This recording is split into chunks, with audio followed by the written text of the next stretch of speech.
चले अच्छा हुआ तुमने निकाल लिए थे वो lineman बामर Paschen bracket full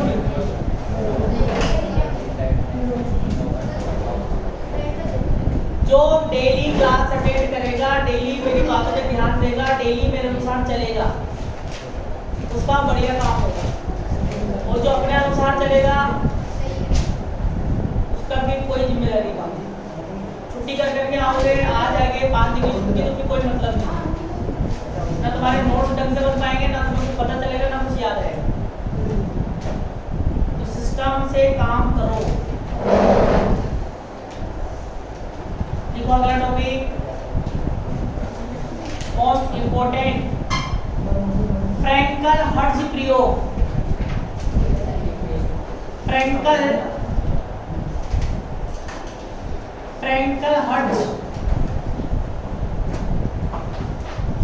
hertz प्रयोग।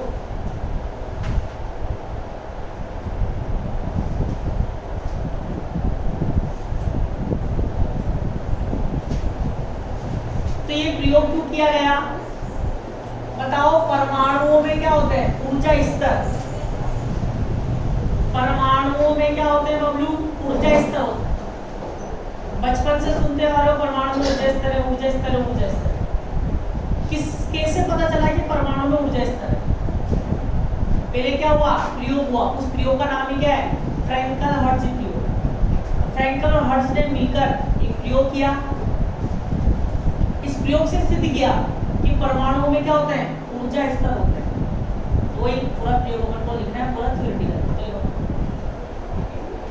फ्रैंकल हर्ट्ज प्रयोग, इसमें लिखो परमाणुओं में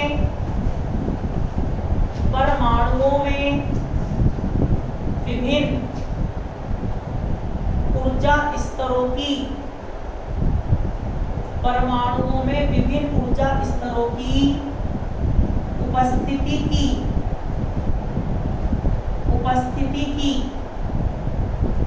पुष्टि करने के लिए, उपस्थिति की पुष्टि करने के लिए फ्रैंकल और हर्ट्ज ने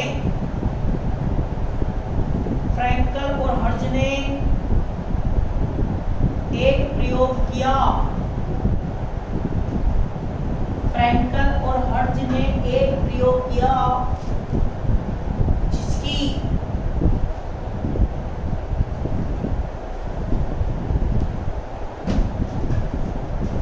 व्यवस्था को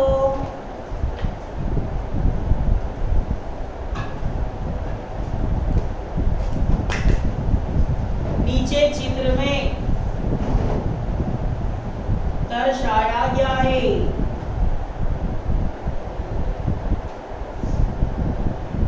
नीचे चित्र में दर्शाया गया है बबलू।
सकते हो माइक्रो ऑर्गेनिज्म।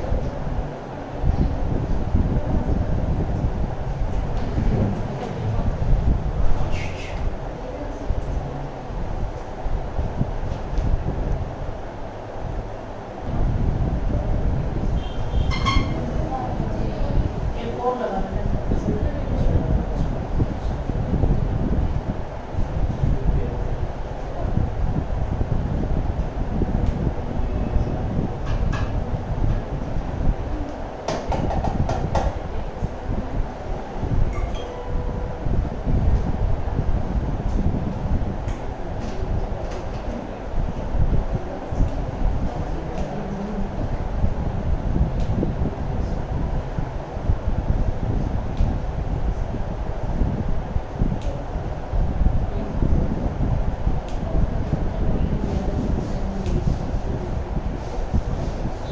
चले देखो, इसमें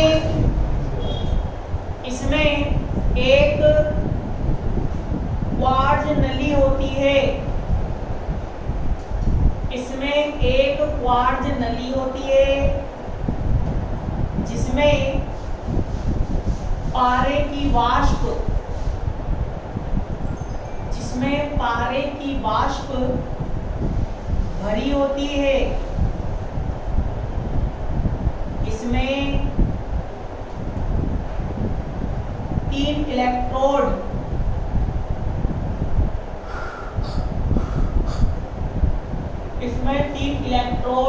C, G, A, 3 electrode C, G, A होते हैं। G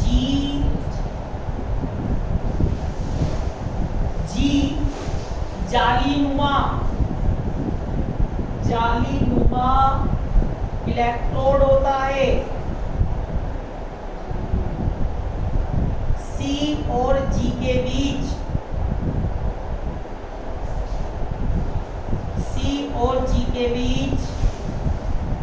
एक विभव विभाजक संबंधित करते हैं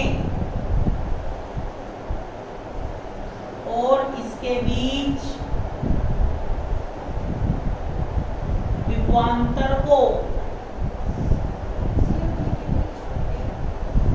विभव विभाजक संबंधित करते हैं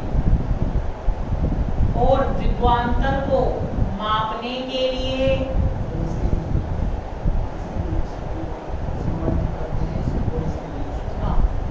उसके बीच विभवांतर को मापने के लिए एक वोल्टमीटर दर्शा भी सकते हो, दर्शा नहीं सकते, एक वोल्टमीटर संबंधित करते हैं।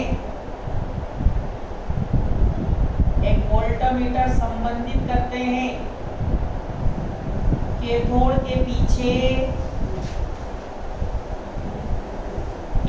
के पीछे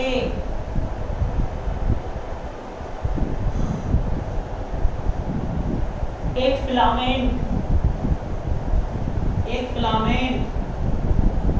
लगा होता है।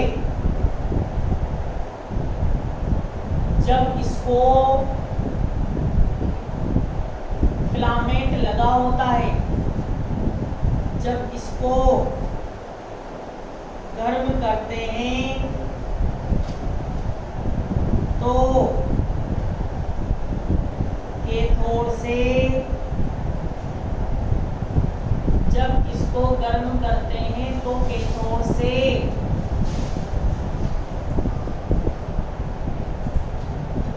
इलेक्ट्रॉन उत्सर्जित होते हैं। कैथोड से इलेक्ट्रॉन उत्सर्जित होते हैं। एनोड ए को जी के सापेक्ष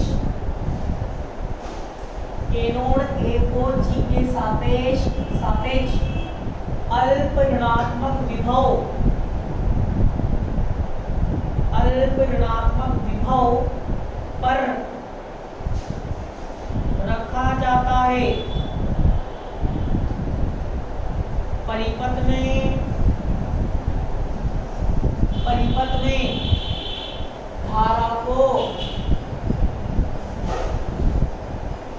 बनाने के लिए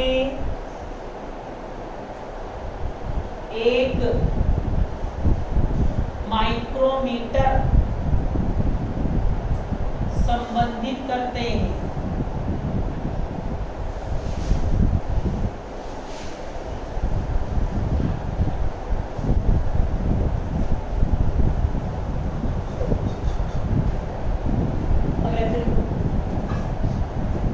जब फिलामेंट को गर्म किया जाता है, जब फिलामेंट को गर्म किया जाता है तो इससे इलेक्ट्रॉन उत्सर्जित होते हैं।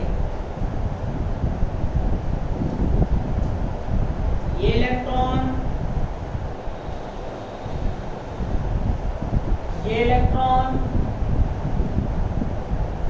C और G के बीच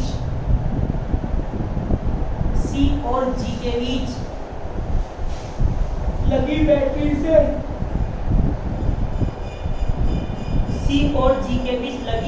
से ऊर्जा पाकर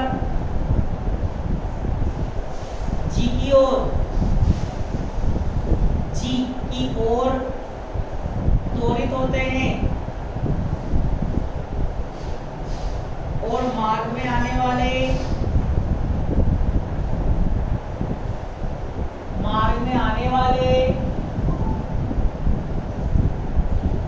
Hg परमाणुओं से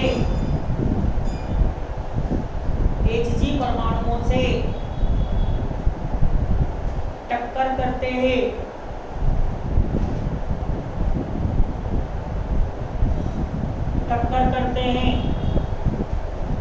यदि टक्कर प्रत्यास्थ हो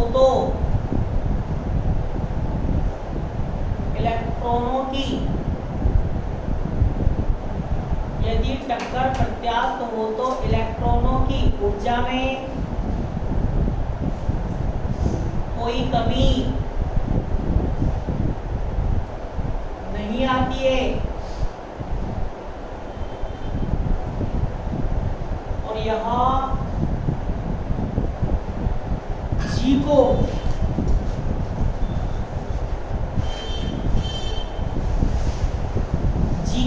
मतलब ग्रिड। जी का नाम क्या है? ग्रिड भी बोल सकता है। जी को मतलब ग्रिड पार करके एनोड ए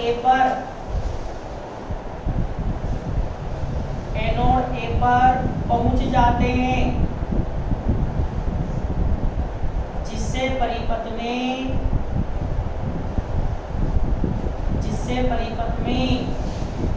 धारा बहती है।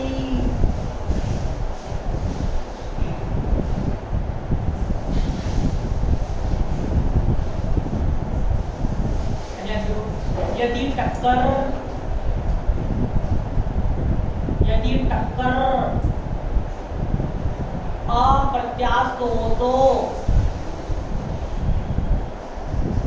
टक्कर अप्रत्यास्थ हो तो इलेक्ट्रॉनों की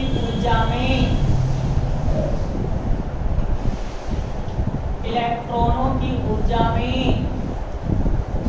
कमी आती है और इलेक्ट्रॉन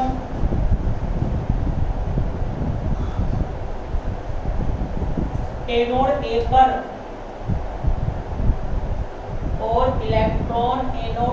पर नहीं पहुंच पाते,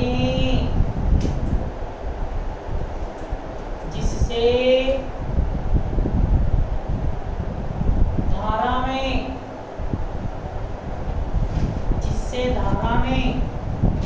कमी आती है।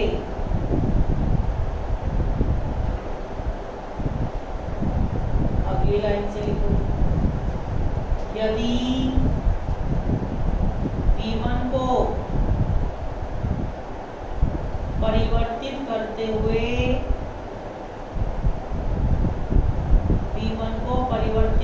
हुए I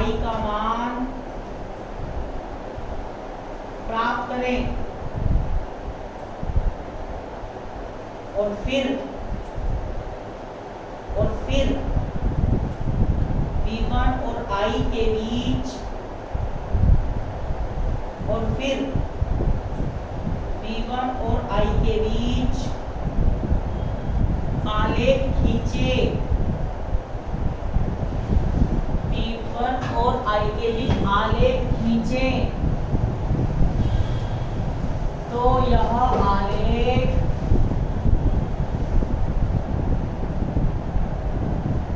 चित्रानुसार प्राप्त होता है।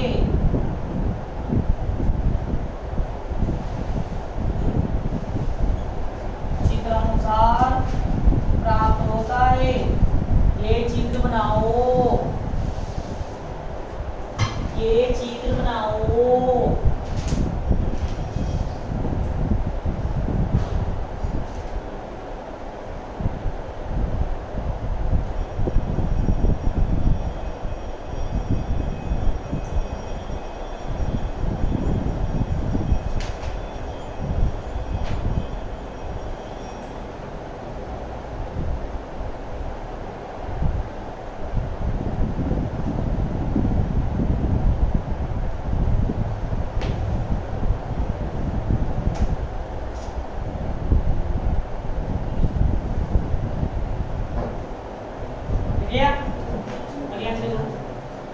उपरोक्त वक्र से स्पष्ट है कि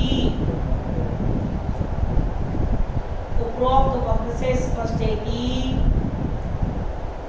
जब आरोपित वोल्ट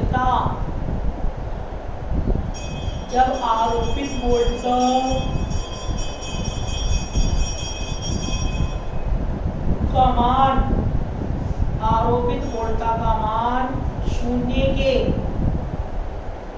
बराबर होता है तो परिपथ में धारा भी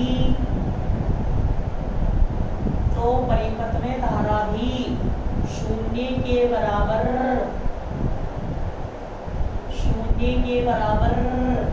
होती है। अतः आरोपित वोल्टता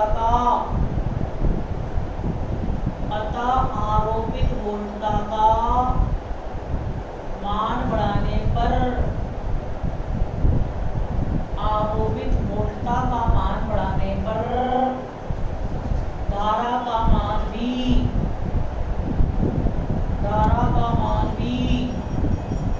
बढ़ने लगता है। धारा का मान भी बढ़ने लगता है। आरोपित वोल्टता का मान 4.9 वोल्ट होने के पश्चात धारा का मान गिरने लगता है। धारा का मान गिरने लगता है। इसका कारण यह है कि इस स्थिति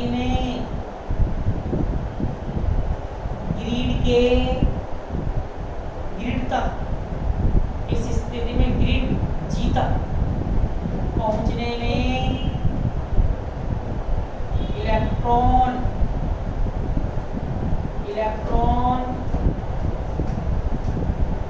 ऊर्जा प्राप्त करते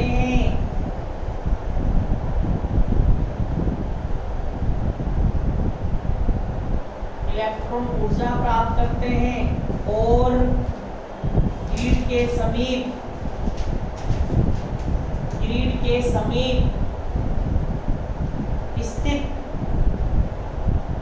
स्थित पारे के परमाणुओं से धारे के परमाणुओं से अप्रत्यास्थ टक्कर करते हैं, अप्रत्यास्थ टक्कर करते हैं और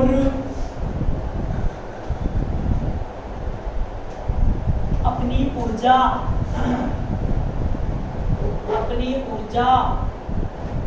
खो देते हैं,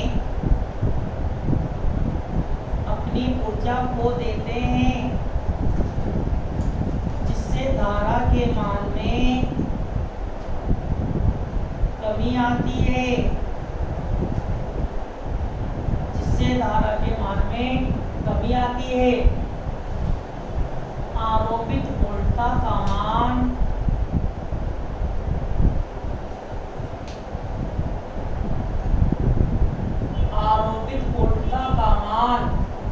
और अधिक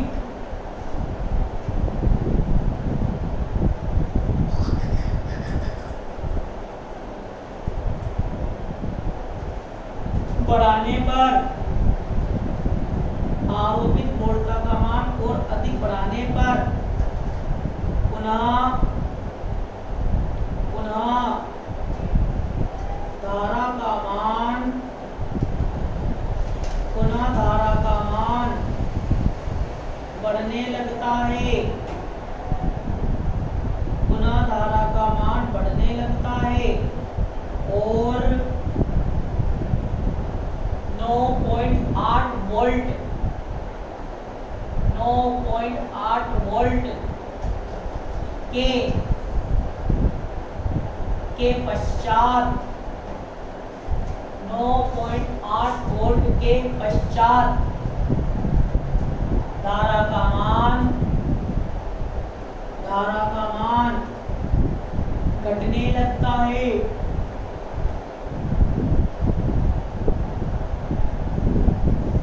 आगे दो,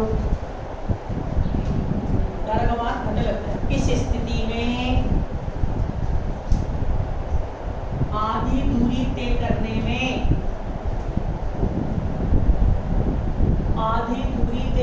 में इलेक्ट्रॉनों को 4.9 वोल्ट 4.9 इलेक्ट्रॉन वोल्ट ऊर्जा की प्राप्ति होती है और फिर यह Hg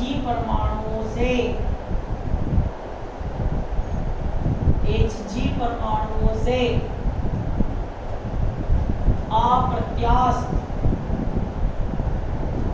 अप्रत्यास्थ टक्कर करते हैं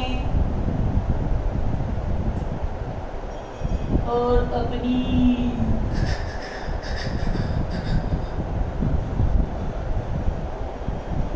ऊर्जा को खो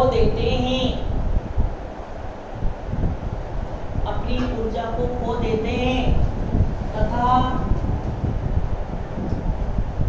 शेष आधी दूरी तय करने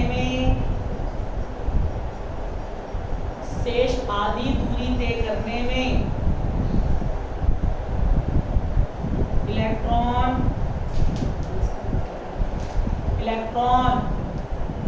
4.9 इलेक्ट्रॉन वोल्ट ऊर्जा प्राप्त करते हैं और ग्रिड के समीप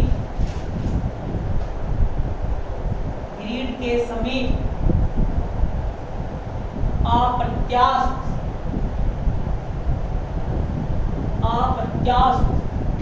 टक्कर करते हैं, जिससे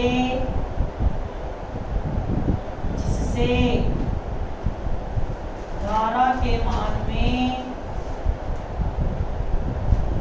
कमी आती है।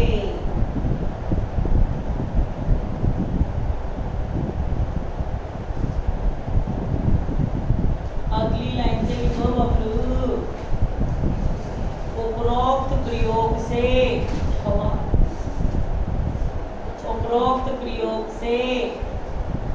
फ्रैंकल हर्ट्ज ने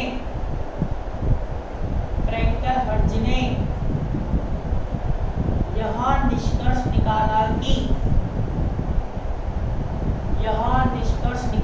कि Hg परमाणुओं में मूल ऊर्जा स्तर और प्रथम उत्तेजित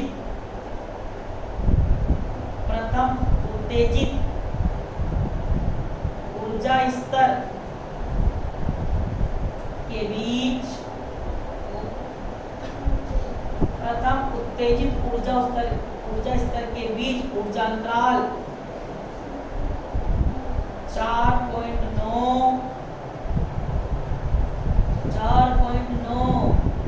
इलेक्ट्रॉन वोल्ट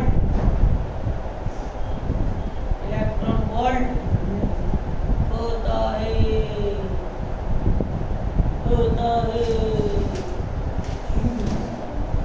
अब सुनो तो बताओ, प्रत्येक परमाणु में ऊर्जा स्तर होते हैं। एक होता है मूल ऊर्जा स्तर, प्रथम ऊर्जा स्तर। बताओ हाइड्रोजन परमाणु की मूल ऊर्जा स्तर की ऊर्जा कितनी थी? प्रथम ऊर्जा स्तर की ऊर्जा कितनी थी? -13.6 इलेक्ट्रॉन वोल्ट। फिर उसकी -3.4 इलेक्ट्रॉन वोल्ट। बताओ अगर शून्य से बात करें, अंतर कितना हुआ इनके बीच? -13.6 इलेक्ट्रॉन। इन दोनों के बीच तो सुनो, फ्रैंकल हर्ट्ज प्रयोग में क्या होता है? क्वार्ट्ज नलिका होती है जिसमें पानी की वाष्प, पानी को गर्म करते हैं, पानी की क्या बनती है? वाष्प। जैसे पानी को गर्म करते हैं, पानी की वाष्प को इसके अंदर भर देते हैं। इसके अंदर एक फिलामेंट लगा होता है और 3 इलेक्ट्रोड, कैथोड, ग्रीड और एनोड। ये जालीनुमा होता है। क्या होता है? जालीनुमा। ठीक है। अब यहाँ पर बड़ी बैटरी V1 और यहाँ छोटी बैटरी का लगाते हैं V2। धारा मापने के लिए माइक्रोमीटर, विभवांतर मापने के लिए क्या लगा देते हैं? वोल्टमीटर। दिखाने के लिए। अब सुनो, होता है क्या है? कार्यप्रणाली क्या है? फिलामेंट है, फिलामेंट को गर्म करते हैं। फिलामेंट होता है धातु का, इसका धातु का। धातु से इलेक्ट्रॉन बाहर निकालने के लिए कितने तरीके से आप धातु से इलेक्ट्रॉन बाहर निकाल सकते हो? हाँ, धातु से इलेक्ट्रॉन 3 प्रकार से बाहर निकाल सकते हैं। ऊष्मा देकर, मतलब गर्म कर। दूसरा विभवांतर लगाकर। तीसरा प्रकाश गिराकर। यहाँ पर अपन कौन सा कर रहे हैं? फिलामेंट है, फिलामेंट को गर्म करते हैं तो फिलामेंट से क्या निकलता है? इलेक्ट्रॉन। मतलब कैथोड से क्या निकलते हैं? इलेक्ट्रॉन। अब इलेक्ट्रॉन चलेगा, यहाँ पर क्या है? Hg के परमाणु में। अब ये जो इलेक्ट्रॉन है Hg के परमाणु से क्या करेगा? टक्कर करेगा। अब टक्कर 2 प्रकार की, कौन सी? प्रत्यास्थ और अप्रत्यास्थ। अप्रत्यास्थ टक्कर बिना छीनापत्ति, जिसमें संपर्क में नहीं आते हैं। अगर प्रत्यास्थ चक्कर होती है तो ऊर्जा में कोई परिवर्तन नहीं आता है। और जब प्रत्यास्थ चक्कर होगी, छीनापत्ति वाली, ऊर्जा में क्या आती है? कमी। अगर इलेक्ट्रॉन इससे अप्रत्यास्थ चक्कर करता है, सॉरी प्रत्यास्थ चक्कर करता है, तो इसकी ऊर्जा में कोई कमी नहीं आएगी। वो जाएगा ग्रिड को पार करके कहाँ पहुंच जाएगा? एनोड। तो ज्यादा से ज्यादा इलेक्ट्रॉन कहाँ पहुंचेंगे? एनोड पर। तो बोचा जानता है, I बराबर होता है NeMeD। ज्यादा से ज्यादा इलेक्ट्रॉन एनोड पर पहुंचेंगे, इलेक्ट्रॉन की संख्या ज्यादा तो धारा का मान भी ज्यादा। अगर प्रत्यास्थ चक्कर होती है तो धारा का मान बढ़ता है, और अप्रत्यास्थ चक्कर होती है तो क्या होता है? अप्रत्यास्थ चक्कर होगी, ऊर्जा में क्या आएगी? कमी, ऊर्जा में कमी आएगी तो ये अपनी ऊर्जा खो देंगे, यहाँ पर नहीं पहुंचेंगे। जब यहाँ नहीं पहुंचेंगे, संख्या में कमी, धारा में क्या आएगी, कमी। अब इसको डिटेल में समझते हैं। तो उन्होंने क्या किया, V1 के अलग अलग मान आरोपित किए, 5 वोल्ट, 10 वोल्ट, 20 वोल्ट, अलग अलग मान आरोपित किए। पता है किस वोल्टता से इलेक्ट्रॉन को क्या मिलेगी, ऊर्जा। 5 वोल्ट लगाओगे इलेक्ट्रॉन को ऊर्जा मिलेगी, 10 वोल्ट लगाओगे और ज्यादा ऊर्जा मिलेगी, 20 वोल्ट लगाओगे और ज्यादा ऊर्जा मिलेगी। ये बैटरी इलेक्ट्रॉन को ऊर्जा देती है। तो उन्होंने क्या करा, V1 के अलग अलग मानों के लिए अब इलेक्ट्रॉन जाएगा, क्या बनेगी, धारा। धारा का मान किससे निकाल लिया, इससे। ठीक है, ये आपका क्या है, V1। तो इस वोल्टता के V1 मान और धारा के I के मान के बीच क्या खींचा, वक्र खींचा, जो वक्र चित्र अनुसार आया। अब उन्होंने क्या देखा कि जब V1 का मान 0 होता है, V1 का मान कितना होता है, 0, तो कोई भी इलेक्ट्रॉन यहाँ नहीं पहुंचता है, तो धारा का मान भी क्या रहेगा, 0। फिर क्या देखा उन्होंने कि ये ग्राफ है, पहले धारा का मान बढ़ा, 4.9 पर अधिकतम हो गया, फिर घटा, फिर बढ़ा, 9.8 पर अधिकतम हो गया, फिर घट गया। तो ये कैसे हुआ, तो क्या करा, जब V1 का मान 0 होगा तो कोई इलेक्ट्रॉन यहाँ नहीं पहुंचेगा, धारा कितनी रहेगी, 0, V1 भी 0, धारा भी 0। फिर उन्होंने क्या किया, V1 का मान बढ़ाया, 5, 10 ऐसे बढ़ाया। अब V1 का मान बढ़ाया तो धारा का मान भी क्या हुआ, बढ़ा। क्यों, क्योंकि इलेक्ट्रॉन को क्या मिलेगी, ऊर्जा। ऊर्जा मिलेगी, ज्यादा इलेक्ट्रॉन का होंगे जाएंगे। पर उन्होंने क्या देखा, 4.9 पर V1 का मान 4.9 पर धारा का मान क्या हुआ, अधिकतम, मतलब ज्यादा इलेक्ट्रॉन पहुंचे। उसके बाद धारा का मान घटने लग गया। अब घटने लग गया, इसका अर्थ क्या है, इसका अर्थ ये है कि जैसे ही 4.9 के बाद इलेक्ट्रॉन की इससे इनसे क्या हुई, टक्कर हुई। कौन सी टक्कर, अप्रत्यास्थ टक्कर हुई, तो अपनी ऊर्जा क्या करी, उन्होंने खो दी। ऊर्जा खो दी, धारा का मान में क्या है, कम। फिर अपन ने क्या किया, मान और बढ़ाया, 4.9 से कर दिया 5, 5.5, 5, 6 ऐसे बढ़ाते गए। जब धारा का वोल्टता का मान बढ़ाया, V1 का मान बढ़ाया, क्या देखा, धारा का मान भी बढ़ने लग गया। फिर 4.9 पर, सॉरी 9.8 पर धारा का मान क्या हो गया, अधिकतम। फिर 9.8 के बाद अपन और बढ़ाया, 9.8 के बाद 10 वोल्ट कर दिया, फिर 10.5 वोल्ट कर दिया, तो क्या देखा, घटने लग गया। इसका मतलब फिर क्या हुआ, इलेक्ट्रॉन की टक्कर हुई, अप्रत्यास्थ, उससे क्या हुआ, ऊर्जा खो दी, वहां पे धारा का मान भी क्या है, कम। तो उन्होंने निष्कर्ष निकाला कि भाई आधी दूरी के लिए, यहाँ से लेके यहाँ तक के लिए इलेक्ट्रॉन कितनी ऊर्जा मिलती है, 4.9 माइनस 0 कितनी मिली, 4.9 वोल्ट इलेक्ट्रॉन वोल्ट ऊर्जा मिली। ठीक है, और शेष आधी दूरी में यहाँ से लेके यहाँ तक में 9.8 माइनस 4.9 कितना मिला, 4.9 इलेक्ट्रॉन वोल्ट ऊर्जा मिली। ठीक है, तो आधी दूरी पर आधी दूरी में इसको क्या मिलती है, 4.9 इलेक्ट्रॉन वोल्ट क्या मिलती है, ऊर्जा मिलती है। फिर टक्कर से उस ऊर्जा का क्या कर देता है, खो देता है। तो ने निष्कर्ष निकाला कि हो ना हो कि Hg जो परमाणु है वह टक्कर किससे हो रही है, Hg से हो रही है। टक्कर किससे हो रही है, Hg। हो ना हो पहले और दूसरे या मूल और प्रथम के बीच इलेक्ट्रॉन गया, टकरा के लोड आया, तो यहाँ से यहाँ तक का ऊर्जा दे 0 या कितनी 4.9। तो उन्होंने ये निष्कर्ष निकाला कि भाई मूल ऊर्जा स्तर और प्रथम उत्तेजित ऊर्जा स्तर के बीच ऊर्जा अंतराल कितना होगा, 4.9 इलेक्ट्रॉन, अर्थात ऊर्जा का अंतराल है। एक ऊर्जा स्तर ये हो गया, एक ऊर्जा स्तर ये हो गया। ऊर्जा अंतराल तो क्या बताता है, ऊर्जा स्तर। अगर मान लो सभी ऊर्जा सभी ऊर्जा मान लो ये हो 13.6 13.6 13.6 13.6 13.6, तो क्या ऊर्जा स्तर हो गया, नहीं। ऊर्जा स्तर का मतलब क्या है, ऐसा स्तर जहाँ ऊर्जा अलग है। यहाँ पर कितनी है, हाइड्रोजन में माइनस 13.6, फिर 3.4, फिर 1.54, फिर 0.85 ऐसे ही। तो ऊर्जा अलग अलग है, उसी को तो क्या बोलते हैं, ऊर्जा स्तर। तो यहाँ पर उन्होंने ये सिद्ध कर दिया कि यहाँ पर भी अलग अलग ऊर्जा है। अलग अलग ऊर्जा का मतलब परमाणु में क्या होता है, ऊर्जा स्तर। तो परमाणु के अंदर अलग अलग ऊर्जा होने का मतलब क्या है, अलग अलग ऊर्जा स्तर। दिया और निश्चित कर दिया। कैसे? ठीक है, ये बात है। अब अगला टॉपिक चलेगा, पूरा डेरिवेशन है, जिसको अपन अगली कक्षा में स्टार्ट करेंगे। पूरा डेरिवेशन चलेगा, डेरिवेशन। थ्योरी आएगी नहीं बिल्कुल, इसमें तो थ्योरी नहीं।